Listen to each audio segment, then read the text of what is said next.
அனைவருக்கும் வணக்கங்க. விளக்கு பூஜை செய்கிறதுனால என்ன பலன், பெண்கள் மட்டும் விளக்கு பூஜை எதனால செய்கிறாங்க அப்படிங்கிறத இந்த பதிவில் பார்க்கலாங்க. இறை வழிபாட்டிலேயே முக்கியமான ஒன்று அப்படின்னு சொன்னால் அது யாகம் வளர்த்துறது. அப்படி பார்த்தா யாகம் வளர்க்குறது எல்லாமே ஆண்கள் மட்டும்தான் யாகம் வளர்த்துட்டு இருக்கிறாங்க. அப்போ அந்த யாகத்திலேருந்து வரக்கூடிய பலன்கள் எல்லாமே ஆண்களுக்கு தான் போய் சேருது. அதுக்காக உதவியாக பெண்கள் இருப்பாங்க. அது கூட அவங்களோட நற்பலன் பெண்களுக்கும் வந்து சேரும், இல்லைன்னு சொல்கிறதுக்கு இல்லை. பார்வதி தேவி பார்த்தாங்க, சிவபெருமானிடம் போய் கேட்குறாங்க, யாகம் எல்லாமே ஆண்கள் மட்டுமே பண்ணுறாங்களே, பெண்கள் இது பண்ணக்கூடாதா, ஏன் பண்ணக்கூடாது அப்படின்னு சொல்லி கேட்குறாங்க. அதுக்கு சிவபெருமான் சொல்கிறாரு, யாகம் வளர்க்குறதுக்குன்னு சில விதிமுறைகள் இருக்குது. அதாவது அதில் முக்கியமானது ஆடை தளர்வு அப்படின்னு சொல்லி ஒன்று இருக்குது.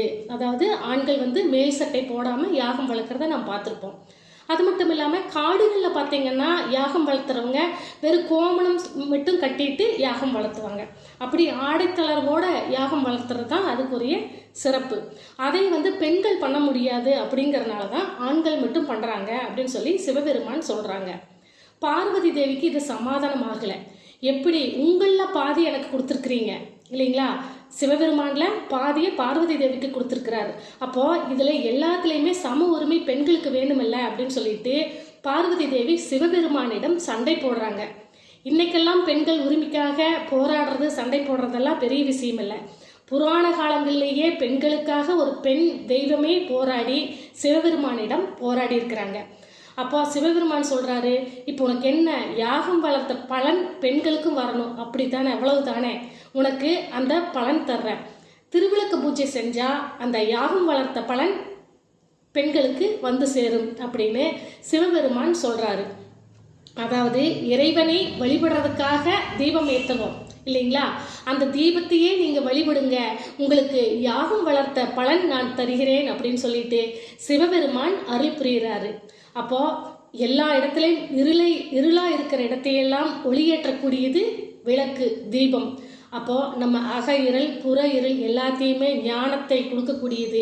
நம்மளுக்கு மனசு ஒரு மாதிரி இறுக்கமாக இருக்குது, கஷ்டமாக இருக்குது அப்படிங்கிறவங்க, எனக்கு ஞான ஒளி வேணும் அப்படிங்கிறவங்க எல்லாருமே விளக்கேற்றி திருவிளக்கேற்றி வழிபட்டால் அதில் நம்மளுக்கு அனைத்து பலன்களும் கிடைக்கும். திருவிளக்கில் பார்த்தீங்கன்னா முப்பெரு தேவியரும் அதில் எழுந்தருள்றாங்க. முப்பெரும் தேவியர் மட்டும்தான் எழுந்தருள்றாங்களான்னு கேட்டால் இல்லை, முப்பெரும் தேவர்களும் அதில் எழுந்தருளி நம்மளுக்கு அருள் புரிகிறாங்க. அப்போது நாம் திருவிளக்கு வழிபாடு செஞ்சால் எல்லா தெய்வங்களையும் வழிபட்ட பலன் நம்மளுக்கு கிடைக்குங்களாமா. அப்படியாக இந்த ஆடி வெள்ளிக்கிழமைகளில் நம்ம திருவிளக்கு வழிபாடு செஞ்சு எல்லா தெய்வங்களின் ஆசீர்வாதத்தையும் அனைத்து தெய்வங்களின் அனுகூலங்களையும் பெற்று நாம் வாழ்வாங்கு வாழ வேண்டுமாக அன்போடு கேட்டுக்கொள்கின்றேன். அப்போது நம்ம பெண்கள் மட்டும் திருவிளக்கு வழிபாடு செய்கிறது எதனால அப்படின்னு இந்த பதிவின் மூலமாக நம்ம தெரிஞ்சிட்டோம். யாகம் வளர்க்குறது ஆண்கள் மட்டும் வளர்க்குறாங்க. அந்த யாகம் வளர்க்கக்கூடிய பலன் இந்த திருவிளக்கு வழிபாடு செஞ்சால் பெண்களுக்கும் கிடைக்கும். அப்படிங்கிறதுனால பெண்கள் மட்டுமே திருவிளக்கு வழிபாடுகளில் ஈடுபட்டு நம்ம கோயில்களையெல்லாம் நம்ம திருவிளக்கு வழிபாடு செய்கிறோம். அப்போ நம்ம வீட்டில் விளக்கேற்றி வழிபடும் போதும் அந்த திருவிளக்கையும் தெய்வமாக நினச்சி நம்ம குங்குமம் சந்தனம் எல்லாம் போட்டு பொட்டு வச்சு அர்ச்சனை பண்ணி அந்த திருவிளக்குக்கும் அர்ச்சனை பண்ணி நம்ம வழிபட்டோம்னா அனைத்து பலன்களும் நம்மளுக்கு வந்து சேரும். நன்றி, வணக்கங்க. நான் உங்கள் கொங்கு தமிழச்சி கவிதா வேணுகோபால். நன்றிங்க.